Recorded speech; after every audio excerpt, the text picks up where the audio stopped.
కూర్చోండి కూర్చోండి. మా అమ్మ ఇప్పుడు మీ గురించి చెప్తూ ఉంటది. అలాగా? అమ్మా నువ్వు బయటికి రామ్మా. ముందు నువ్వు లోపలికి రాయే. నువ్వే రామ్మా. అబ్బబ్బబ్బబ్బబ్బ, ముందు నువ్వే లోపలికి రాయే. ఎన్ని మగవా? సరే.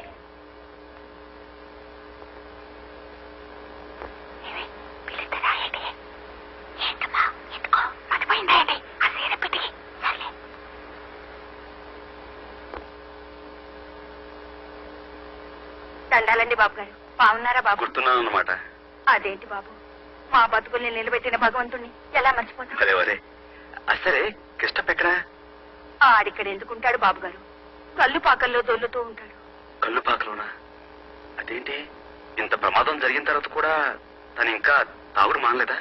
ఎంత ప్రమాదం జరిగినా ఇంకా బతికే ఉన్నాడు కదండి. మరి సచ్చేదాకా తాగాలి కదండి. అర్ధరాత్రి ఇంటికి వస్తాడు.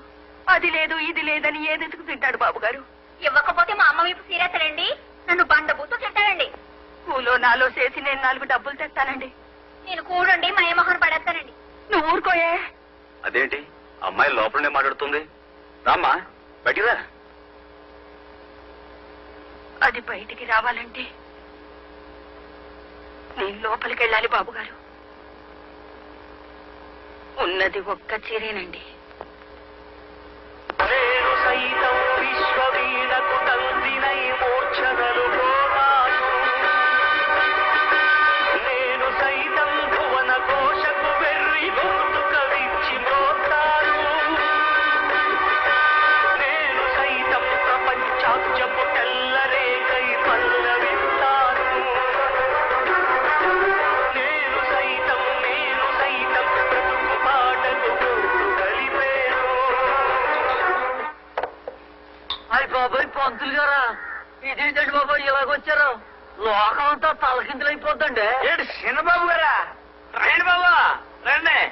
మీ నాన్నగారితో గొడవ పెట్టుకున్నారన్న కదా బాబు. కరెక్ట్ గా రావాల్సిన చోటుగా వచ్చారు బాబు. మాలాంటి వాళ్ళు ఇక్కడ నుండి వెళ్ళి గొడవలు పెట్టుకుంటాం. తమరు లాంటి చదువుకున్నోళ్ళు గొడవలు పెట్టుకుని ఇక్కడికి వస్తారు కదా. అరే అప్పగా అయ్యగారికి 200 మిల్లీగ్రాములు పోరా. ఏ క్లాస్? 200 మిల్లీలు తాగితే గొడవలు తగ్గిపోతాయంట. తాగిస్తుండండి బాబు, తర్వాత చెప్పండి కదా. నేను వచ్చింది తాగడం కోసం కాదు, మీ అందరి చేత తాగుడు మానిపించడం కోసం. మహాత్మా గాంధీ గారు వచ్చారా? చూడండి బాబు, గాంధీ గారికి 100 ఏళ్ళు నిండగానే ఇచ్చారు బాబు. ఏంట్రా నీతులు చెప్తున్నావు?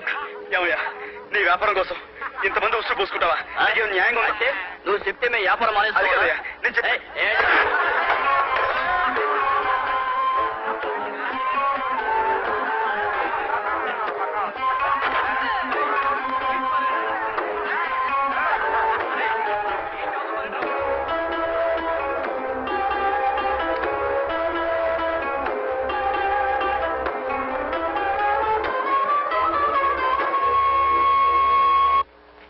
సంధ్య వందనం,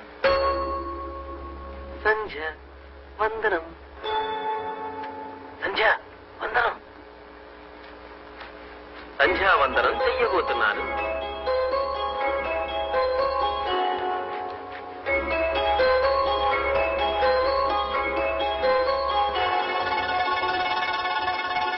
సంధ్య చాలా అందంగా ఉంది.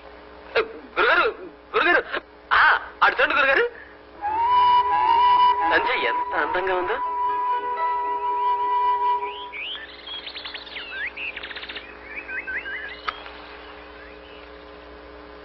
వాళ్ళు తాగి తందనాలాడితే మీకెందుకు?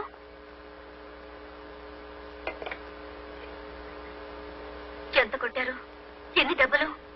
మంచి చెప్తే కొట్టడానికి వాళ్ళకి చేతులు ఎలా వచ్చాయో? మంచి చెడు తెలిసే స్థితిలో వాళ్ళు ఉంటే వాళ్ళెందుకు తాగుబోతులవుతారు? అయితే మాత్రం పెద్ద బిలహరి గణపతి శాస్త్రి గారు కొడుకు కళ్ళుపాకలు జొరబడి దెబ్బలు తిని రావడానికి మీకు సిగ్గుగా లేదు? తిరిగి చావుగొట్టలేకపోయినా వాళ్ళని. నేను తాగిలేను కదా, నా భాషలో నేను మాట్లాడాను, వాళ్ళ భాషలో వాళ్ళు మాట్లాడారు. మాట్లాడడం వరకు సరే, కానీ బొత్తుగా నాటు భాషలో మాట్లాడారు సన్నాసులు.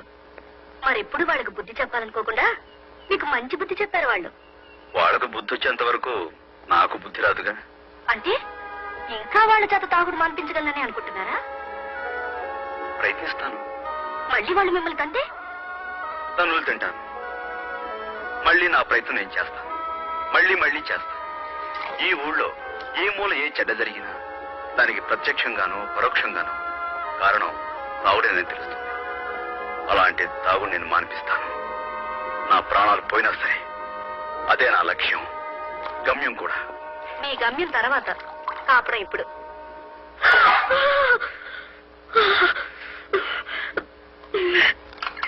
అల్లుకుంటాయే ఎర్రంగని మా బొమ్మర్సి కాడు అల్లికినాడు నా పిచ్చి తండ్రి.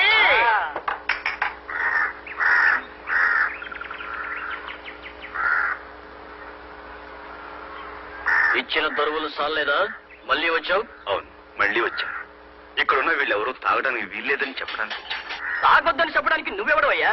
ఆకాశం నుంచి దిగొచ్చే దేవుడువా? వెళ్ళరమ్మా. ఏమండి, ఒకసారి నా మాట. అంటే మంచి మాటలతో చెప్తే వినిపించుకోరన్నమాట. మీ భాషలో చెప్పాలంటారు. చెప్తాను. ఆ భాష నాకు బాగా తెలుసు.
బాబు నన్ను బాబు, మీకు దండం. అందరికి ఇదే చెప్పడం. ఇక మీద ఎవరన్నా తాగాడంటే ఒళ్ళు కుళ్ళబొడి చెప్పనంతే.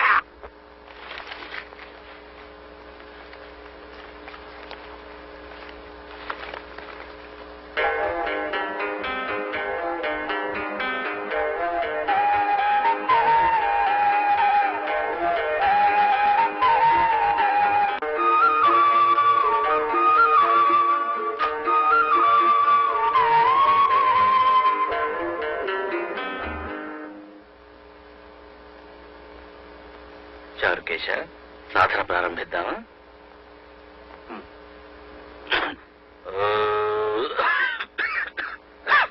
సంధ్య, కాస్త మంచినీళ్ళు తీసుకురామ్మా.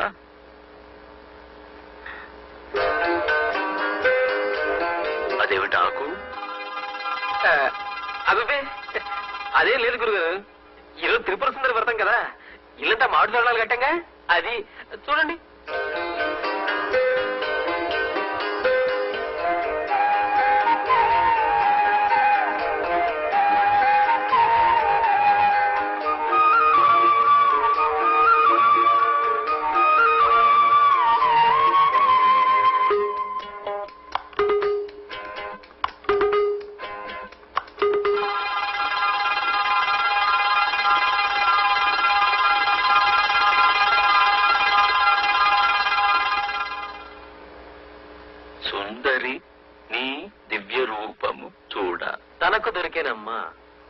ఏమిట్రా ఇది? ఈరోజు త్రిపుర సుందరి వ్రతం కదా, ఈ త్యాగరాజ కీర్తన మీ చేత పాడించుకుందామని మర్చిపోకుండా ఆకు మీద రాసుకున్నానండి. అలాగా, పాడుతాను బాబు. సంగీతం మీద అంత శ్రద్ధ ఉన్నందుకు నాకు చాలా సంతోషం నాయన. వాళ్ళని కొట్టినందుకు నాకు చాలా బాధగా ఉందంటే వాళ్ళకి నాకు తేడా లేదనిపిస్తుంది. కానీ వేరే గత్యంతరం లేక. చూడండి, మీరు కొట్టినందువల్ల వాళ్ళ పగ పెట్టుకుంటారే గాని మారిపోతారనుకున్నారా? మీకు భయపడి కొన్నాళ్ళు చాటుగా తాగుతారు, తర్వాత మళ్ళీ కథ మామూలే. వాళ్ళని కట్టుకున్న పెళ్ళాలే నోరు మూసుకుని భరిస్తున్నారు. ఇక వాళ్ళని మీరు ఎలా బాగు చేయగలరు? అవును, వేరే మార్గం ఆలోచించాలి.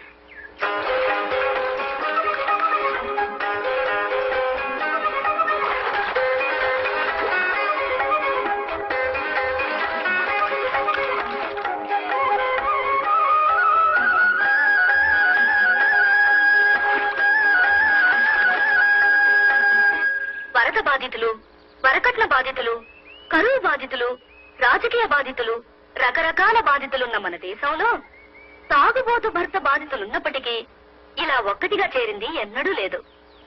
మీ బాధలు తీరడానికి మీకొక మార్గం చెప్తాను. నిష్కర్షగా, నిర్దయగా, నిర్భయంగా, నిర్మోహమాటంగా మీరు వ్యవహరిస్తే చాలా సులువుగా తీరుతుంది సమస్య. అంటే ఏం చేయమంటది పిల్ల? చెప్తున్నా. మీ పిల్లలు రోడ్డు మీదకి పాకి మట్టి తింటున్నారనుకోండి, ఏం చేస్తారు మీరు? పిర్ర మీద ఒకటి అంటిస్తాం. సరే, అలా భర్తను అంటించే దేశం కాదు కదా మనది, పతివ్రతల దేశం కాబట్టి కొట్టక తిట్టక మరోలా సాధించుకోవాలి. పిల్లల్ని కొట్టకుండా దారికి తీసుకురావాలంటే ఏం చేస్తారు? చేతిలో బెల్లం ముక్క పెట్టి మట్టి పెట్ట పారేమంటాం. అది పాయింట్. ఇప్పుడు ఏమిటంటే మొరాయించే మొండి పిల్లలు కదా మొగుళ్ళంటే, కాబట్టి మట్టి బిడ్డ పారేస్తే గాని బెల్లం ముక్క పెట్టమని మీరు మొండికెత్తాలి. బెల్లం ముక్క అంటే దట్టి పిల్ల? బెల్లం అంటే బెల్లమే కదా. ఇప్పుడు చెప్పండి, రాత్రి తాగి ఇంటికి రాగానే మీ ఆయన ఏం చేస్తాడు? అరుస్తాడు. ఆ తర్వాత ఏం చేస్తాడు? గిన్నెలు తెప్పడాలు తంతాడు. తర్వాత తింటమంటాడు. తర్వాత తర్వాత ఏంటి? తిట్టుకుంటూ తింటాడు. తర్వాత తినేసి మళ్ళీ తింటాడు. తర్వాత మంచం ఎక్కేస్తాడు. తర్వాత దొంగని గుర్రెడతాడు. ఏటి పిల్ల? గొర్రె కొట్టడానికి ముందు, మంచం ఎక్కిన తర్వాత ఏం చేస్తాడు?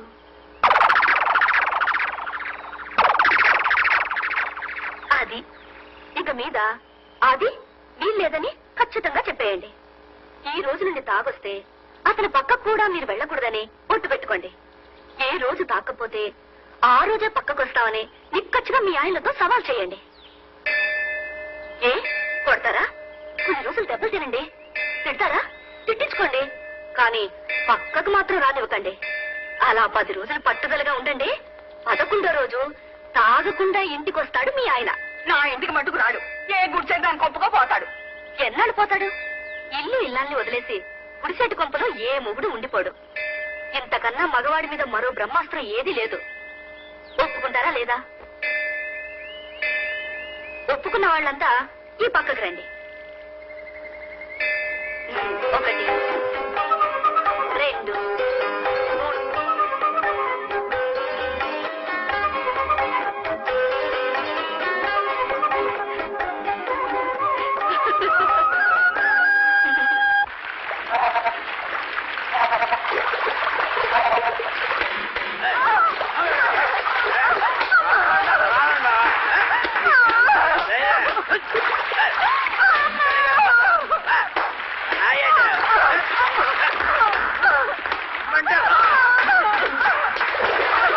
వీళ్ళందరి బాధలు చూస్తుంటే మనం అనుకున్న పథకం తప్పేమో అనిపిస్తుంది.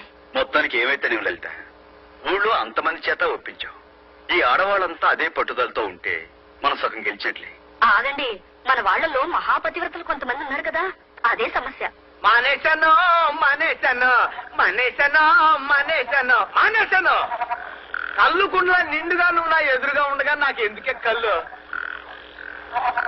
నిన్ను ముట్టుకోకుండా ఎన్నాళ్ళు బతకల్నే. మానేశాను. నీ మీదట్టు అవంటి చూడు. మానేశానే. వెంకటేశ్వర మీద ప్రమాణించి. వెంకటేశ్వర ఆడవుడు. వెంకటేశ్వర మీద ప్రమాణం. త్రిమూర్తుల మీద ప్రమాణించి. త్రిమూర్తుల మీద ప్రమాణం, సత్యనారాయణ స్వామి మీద ప్రమాణం, సింహాద్రి అప్పర్ మీద ప్రమాణం. మానేశానే. నువ్వు నన్ను ముట్టుకుని తెస్తాలే ఈ జన్మలో మళ్ళీ కళ్ళు సారా ముట్టుకునే